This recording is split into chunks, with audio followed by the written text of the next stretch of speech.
Mufasa from Blue family and Lion family. Welcome to the Feet on Fire press conference. Sure. And of course, we do want to recognize.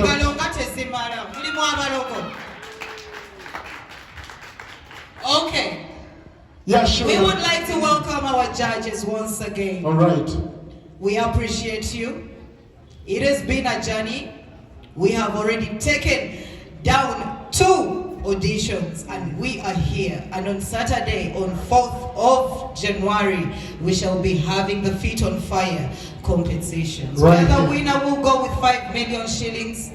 The first runners up will go with 3 million shillings, and the second runners up will go with 2 million shillings. And that makes a total of your mathematics. Milioni 10 we do. Egesa Henry Gemanya nga ndi influencer ku TikTok, YouTube, Instagram, nga at the same time ndina dancer. Yeah, nga ndi ne co-host wange. Hi guys, my name is Zayra, an influencer and a dancer as well. Olwaleero lwaki tuli wano mu Luganda?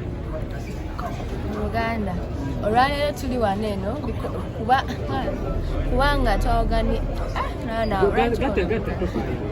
we are here because we organized a press conference, and it's successful. Feet on Fire. Yeah, so nga bwagambye ongeza kubyayogedde tuli wano ku press conference ya Feet on Fire. Feet on Fire zino mpaka z'aba dancers. So this is a press conference nga zo mpaka zigenda beerayo nga nya January omwaka ogujja. Lwaki mwasazeewo ziteekateeka? Zino mpaka twazitegeka nga za kuyambako badansa ababiri yamunaye abali bonna ngengeri gye tulina mu platforms so bayambako nabo ne bafuna platform. Kumwe kuliko omuzinyi fena tuli bazinyi.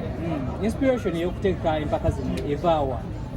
If wetegereza bulungi ng'ojja right there waliwo ekipande ekiriko and kukwendi like personally nga ndi muto in a group of many girls and boys like bazina amazina, so I felt like nali awo ng'omuntu nendowooza the problems, challenges that wayitamu, you understand, because tewali TikTok, we had to plead to be on stage.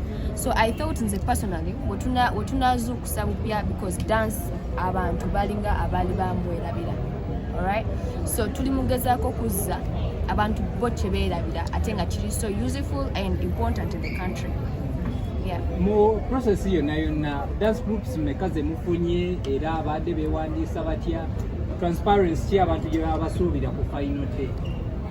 Tubadde ne many groups zibadde nyingi but tubaye tukola auditions. Alright, so netulondamu bwe batu up to that abagenda okukola ku finals nga nnya. So back me up. Kwongereza ku kyayogedde, so bano abaana twaba opportunity eyo okugesa ina mitwalo 5 gyokka baregisteringa ne katuuka akaseera nga tulina okugenda mu auditions tusinsiremu abunaye abanagenda ku finals. Era mu groups ezo twafunamu groups zaali 10 naye twayongeddeko group endala. Group endala mwazongeddeko nga emu yokka teyayise mu audition naye yayita mu auditions naye like bajudge with the hosts twalaba ngeyo team so qualifying it qualifies naye ko bali tebagironze, so something called like a wild card.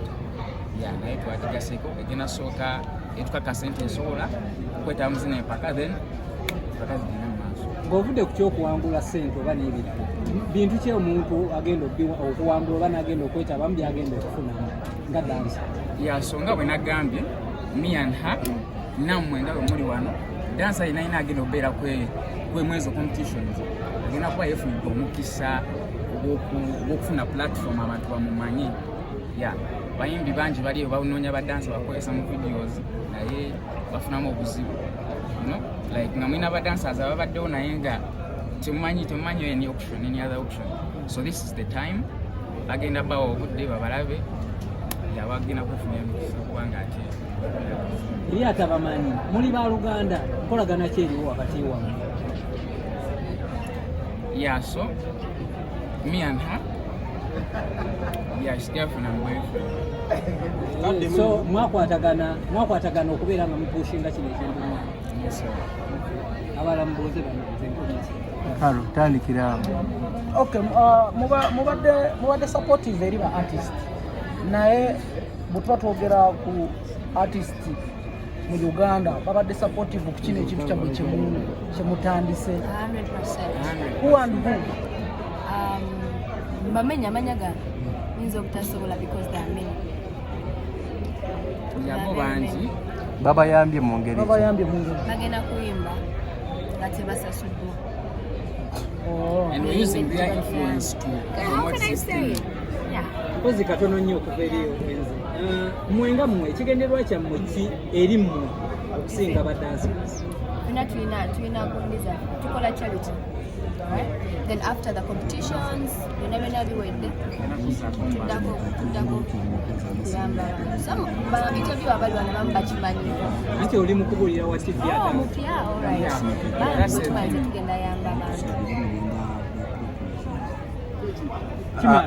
Ekisembayo omuntu wali eyo tuzze tulaba TikTok ab'enjawulo nga bakola ebivulu eby'enjawulo. Tukitwale nti kino kivulu nammwe mutegese kyammwe. Yeah, it's more like that. Yeah, twine ebiruubirirwa. Yeah, bwe mwabya n'ekiruubirirwa nga tunakola kino. Is this going to happen a year after year? Yeah, it's an annual thing. It's going to be happening every year. Omuntu olunaku olwo asuubira okubalaba nga attachment yammwe eyongera okubeera official. So what? Your attachment together. Are you planning to make it more official to the public? It's already official in the public, right? We're talking about a ring, wedding. Not right now, Right but now. I think we are fine where we are. With time, yeah. Okay. Course, yeah. We talk about Blue Family. We hear Blue Family. What is the influence behind Blue Family? We are the Blue family. You are the Blue All Family. about one, yeah. And our fans. Then our family are the fans. It is the Blue Family. Yeah. Ekyange kingi abaana bangi bali. My name is Dance Momota and I'm on the panel of judges.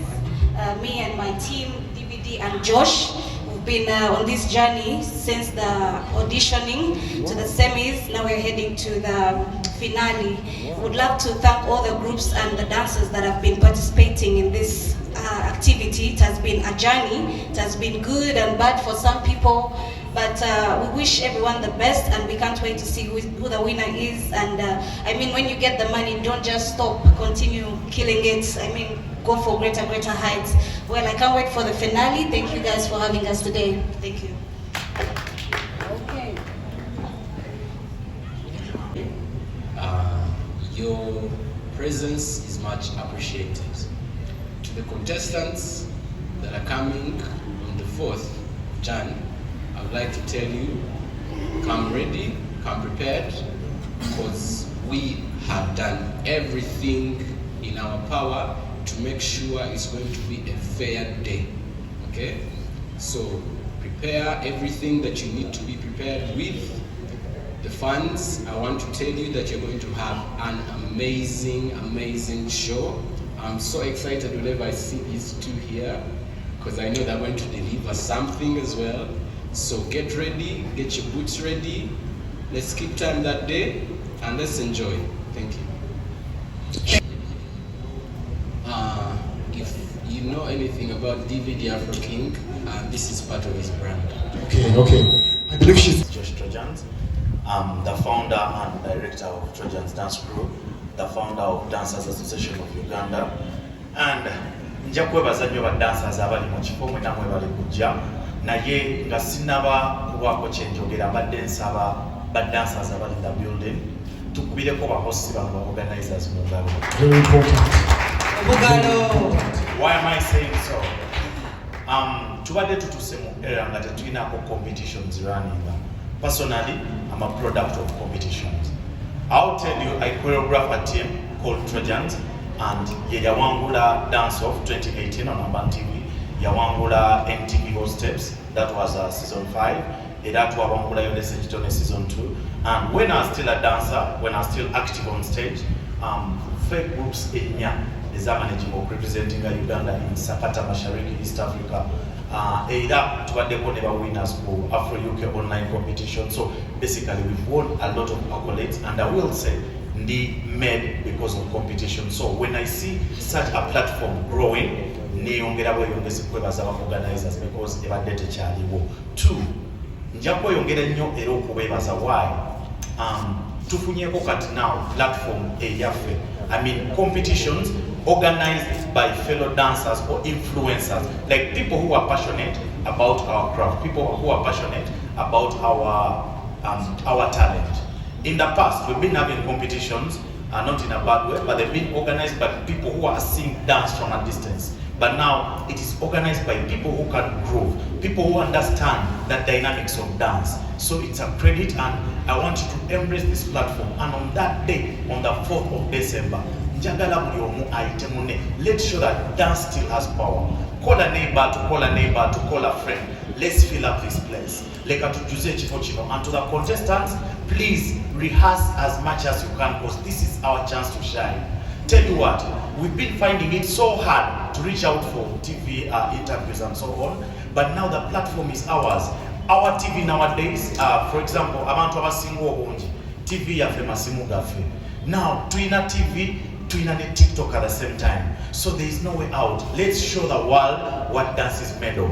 Let's show the world that dance is broad. Dance is much more than the 30 seconds or the 15 seconds zetukwata ne tusaku TikTok. I'm sure that dancers in the building, you understand better what I'm saying. We've been having so much complaints of tufuna trend, tufuna dance, kuba show and so on. Now this is the time. So when you're coming out, when you're coming to compete on Saturday, please make sure your A game is on. Let's show the world what we are. Let's show the world what we are made of, and let's put back dance in the right direction. It's the end of just trends, but it's the beginning of professionalism. Let's rise again. Let's live dance and take it up there. Thank you so much. My name is Josh. Thank you, Judge Josh. Judge Cedric. To all my fellow judges, and Zayra as well as Henry. Now today I would love to first be thankful to be added on this panel. We had a lovely time as I stood in the feet of DVD Afro King. We had stiff competition on that day because we had to choose 20 groups. We had to choose 10 groups from 20 dance groups. And come 4th January, I promise fairness.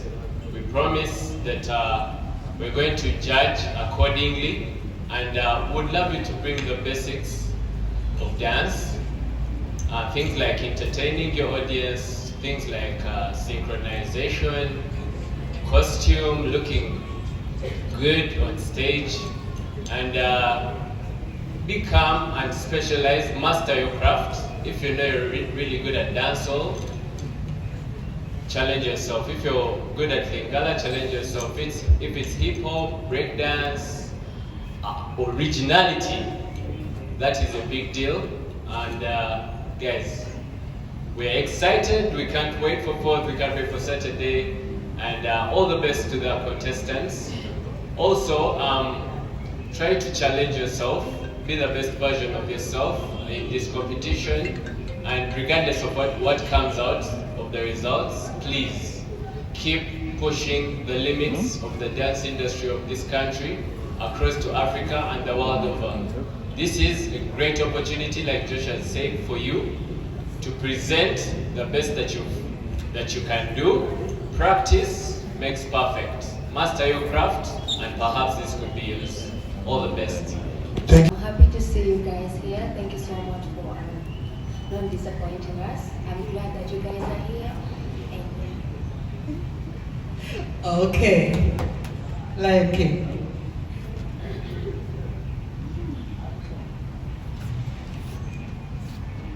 Thank you so much.